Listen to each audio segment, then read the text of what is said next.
Salut à tous, aujourd'hui je vais vous parler pourquoi avoir une serre pour les plantes alors qu'on pourrait les cultiver certaines en extérieur. Donc tout d'abord, pourquoi choisir une serre plutôt que l'extérieur?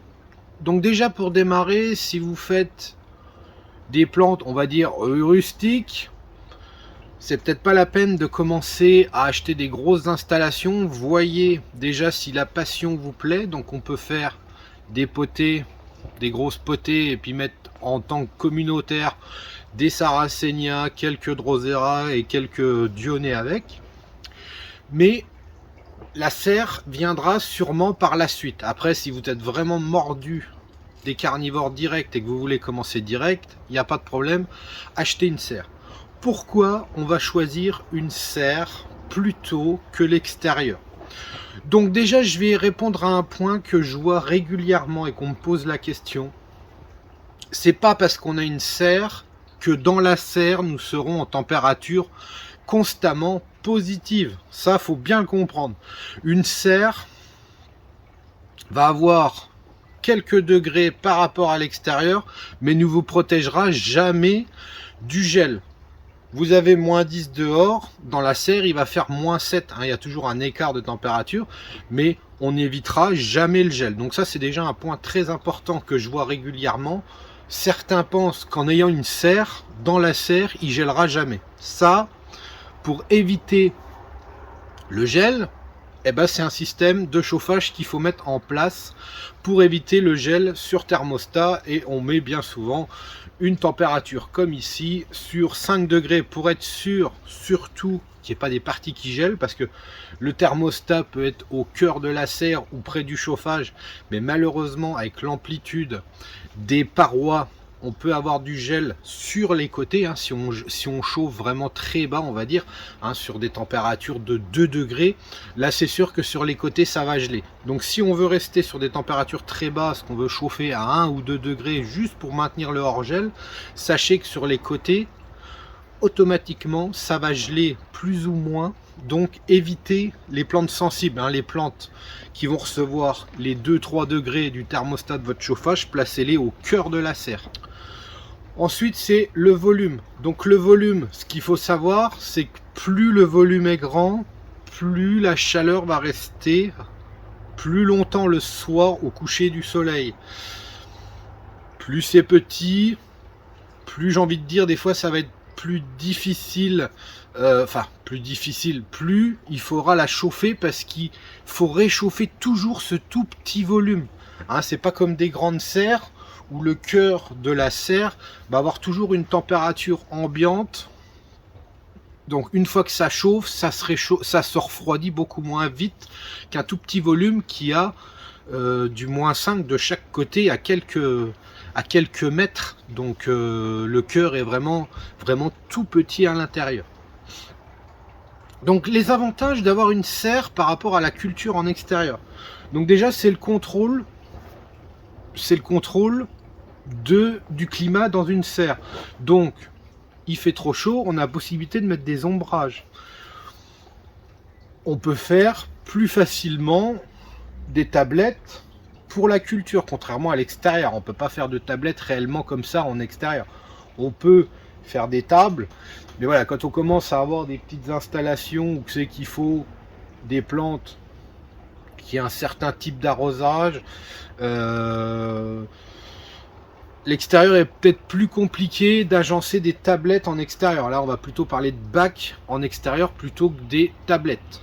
Donc l'avantage d'une serre, bien évidemment, c'est d'avoir des plantes beaucoup plus précoces que l'extérieur.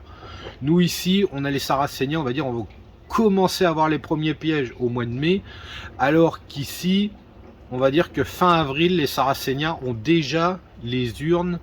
Par rapport à l'extérieur, c'est beaucoup plus précoce, c'est beaucoup plus précoce en serre.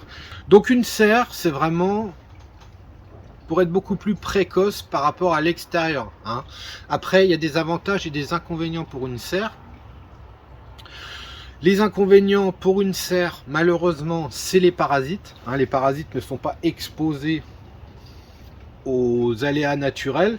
Donc les prédateurs, bien souvent, pour ces parasites, ne sont pas forcément présents dans une serre. Donc on attrape plus facilement, et surtout en été quand c'est des climats secs, on peut attraper plus facilement trips, acariens, cochenilles, hein, ça se fixe facilement, on va dire, dans des serres.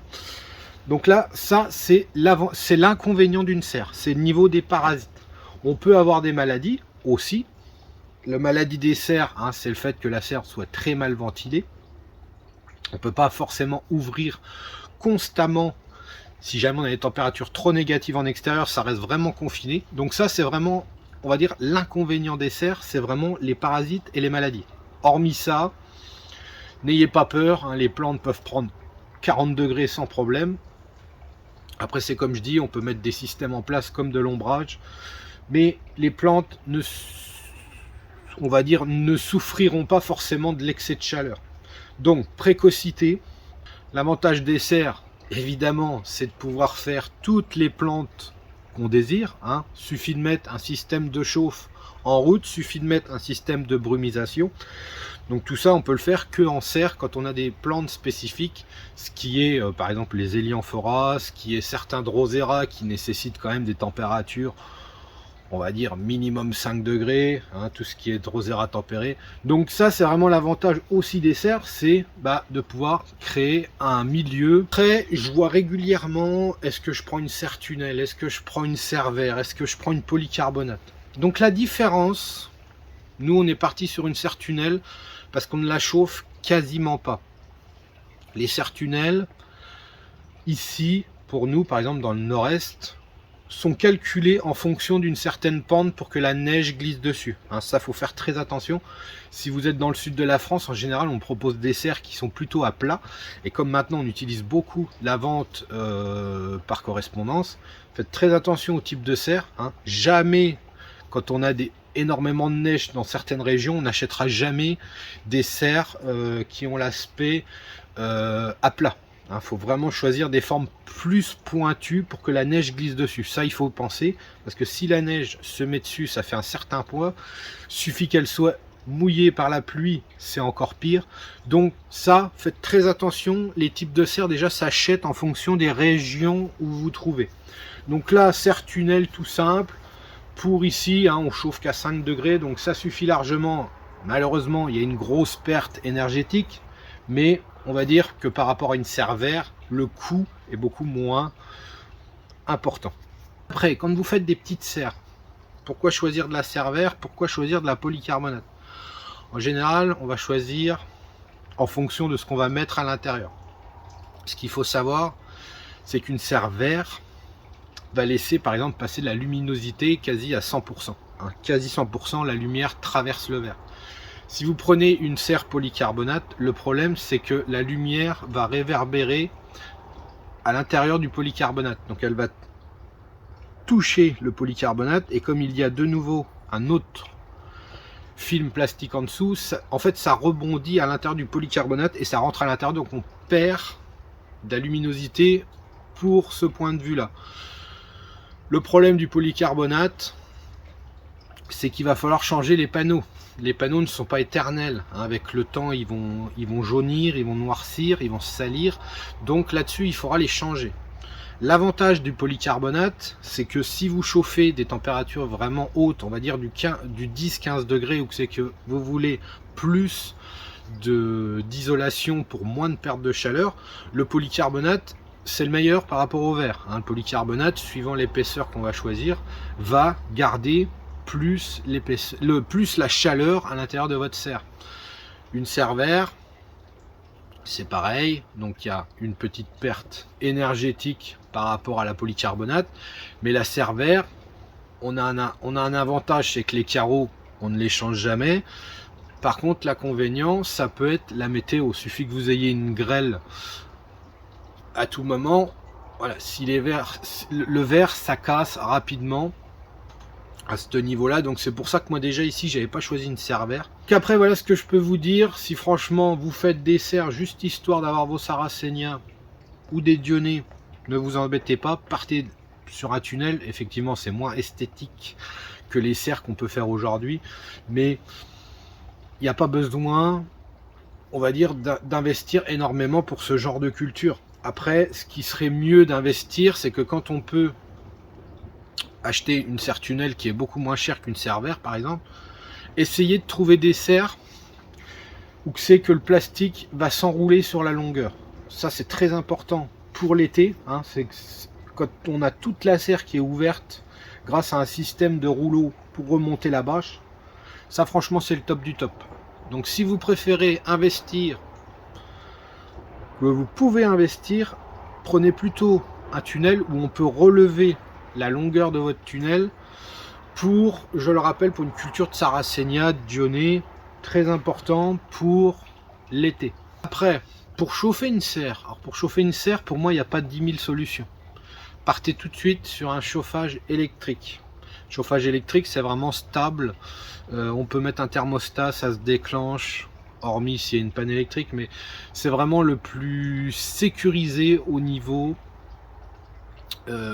des serres. Parce que des fois, je vois des choses, on essaye de mettre des choses en place, histoire que ça consomme pas grand-chose, mais le fait de chauffer, on veut essayer de faire chauffer au bois, on veut essayer de mettre des petits trucs à la paraffine dans les serres. Le problème, c'est que si ces choses-là sont consumées dans la nuit, bah c'est terminé, vous n'aurez pas de chauffage le restant de la nuit. Donc l'électrique, ça vous assure une certaine sécurité. Effectivement, il y a un coût énergétique au niveau de l'électrique, mais je pense qu'il n'y a pas mieux, hein, parce que nous on utilise du fuel parce que c'est vraiment du gros volume, mais je suis pas sûr pour petite serre ça existe. Et quand je vois ces trucs espèce de petites poêles comme on utilise dans les maisons des fois, les petites poêles avec le pétrole machin, pour moi c'est zéro. En plus je ne suis pas sûr qu'on puisse mettre ça sur thermostat. Donc attention, chauffez les serres, prenez toujours un chauffage électrique, hein, c'est vraiment la sécurité maximum. On peut pas faire mieux. On peut pas faire mieux niveau tranquillité, au niveau de chauffe.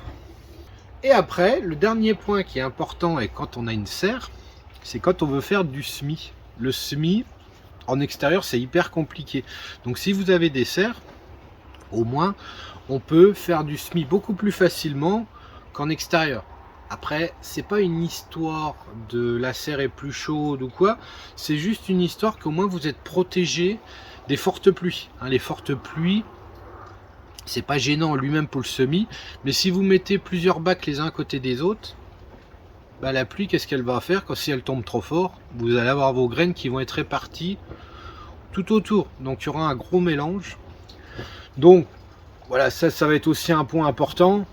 On veut faire du semis, eh ben on prend une serre. Bon, sur ce, j'espère que ces petits éléments pourront vous aider dans le futur. Sur ce, je vous dis à la prochaine et portez-vous bien.